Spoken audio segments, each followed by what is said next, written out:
오늘은요, 평범한 삶 속에 숨겨진 아주 깊은 지혜에 대한 이야기를 한번 시작해 볼까 합니다. 자, 한번 스스로에게 물어볼까요? 지금 내가 쫓고 있는 이 행복, 이거 혹시 누군가가 정해준, 나도 모르게 주입받은 그런 모습은 아닐까요? 우리 마음속 깊은 곳에 아마 다들 한 번쯤은 품어봤을 그런 질문으로 시작해 보겠습니다. 오늘 우리가 들여다볼 이야기는요, 어떤 대단한 철학서에서 나온 게 아니에요. 오히려 더 의미 있는 삶이란 뭘까 하고 고민했던 한 사람의 아주 솔직하고 사적인 기록, 말하자면 노트북금 같은 겁니다. 지금부터 그 페이지를 한번 같이 넘겨보시죠. 자, 첫 번째 이야기는요, 바로 이겁니다. 현대 사회의 성취 지향 문화. 그 빛나는 가면 뒤에 사실은 어떤 균열이 있는지, 어떤 근본적인 불안이 숨어 있는지를 들여다보는 것에부터 시작해요. 우리는 늘 배우잖아요. 부를 쌓고 높은 지위에 오르고 명예를 얻어야 한다고요. 근데 이 기록은 정반대의 이야기를 해요. 그렇게 열심히 달려서 도착한 곳에 있는 게 과연 만족일까? 어쩌면 그건 새로운 종류의 불안, 또 다른 집착, 그리고 이걸 잃으면 어떡하지 하는 두려움일 뿐이라고 경고하는 거죠. 이 구절이 정말 핵심을 찌릅니다. 집이 없으면 없을 불행, 차가 없으면 없을 불행, 이게 무슨 말이겠어요? 바로 우리가 가진 것들이 오히려 우리를 올가매는 족쇄가 된다는 역설이죠. 그걸 소유했기 때문에 비로소 생겨나는 걱정거리들, 바로 그겁니다. 자, 이렇게 소유에서 비롯된 불안을 따라가다 보면요, 더 근본적인 질문에 부딪히게 됩니다. 뭐냐면 우리가 이렇게 발딛고 서 있는 이 단단해 보이는 세상, 이 세상 자체가 사실은 거대한 착각이나 환상이 아닐까 하는 거죠. 이 기록에 나오는 한 장면이 정말 충격적이에요. 멋지게 살아했던 사마귀 한 마리가 그냥 지나가던 사람 발에 밟혀서 순식간에 흉측한 모습으로 변해버린다는 거죠. 그러면서 덧붙여요. 인간도 똑같다고. 이 섬뜩할 만큼 생생한 이미지로 무상함, 즉 영원한 건 아무것도 없다는 진리를 그냥 온몸으로 느끼게 만들어버립니다. 이걸 불교에서는 성주괴공이라고 표현합니다. 좀 어려운 말 같지만 사실 간단해요. 모든 것은 생겨나고 성, 한동안 머물다가 주, 결국엔 무너지고 괴, 텅 비게 된다, 공이는 거예요. 우리의 몸이든 우리가 이룬 업적이든 이 세상 그 자차된 예외는 없다는 거죠. 모든 게 이 사이클 안에 있다는 겁니다.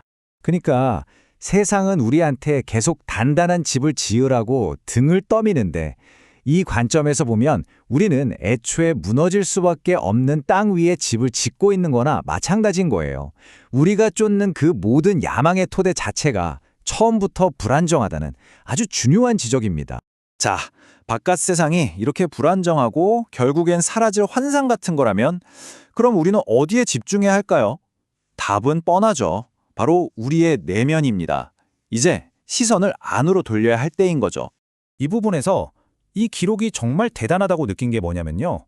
저자의 자기 반성이 정말 지독할 정도로 솔직하다는 거예요.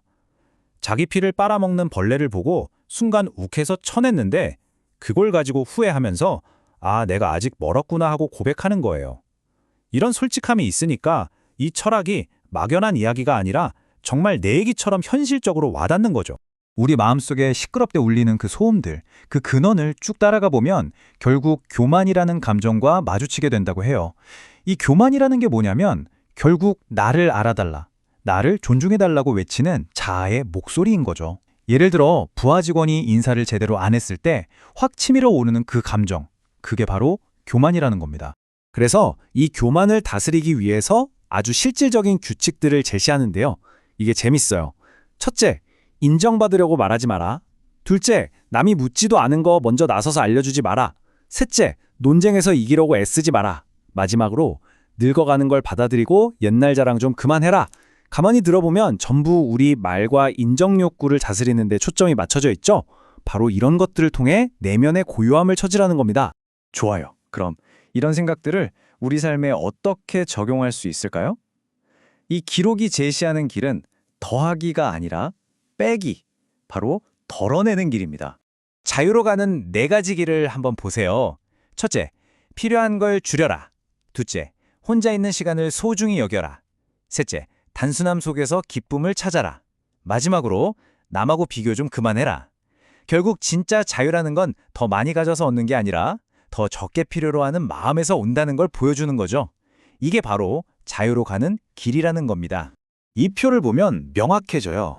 더 많이 가짐의 부담과 더 적게 가짐의 자유.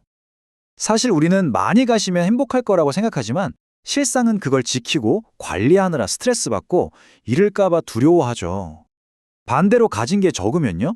잃을 게 없으니까 오히려 마음이 편하고 자유로운 거예요. 이 구절이 정말 모든 걸 말해주는 것 같아요.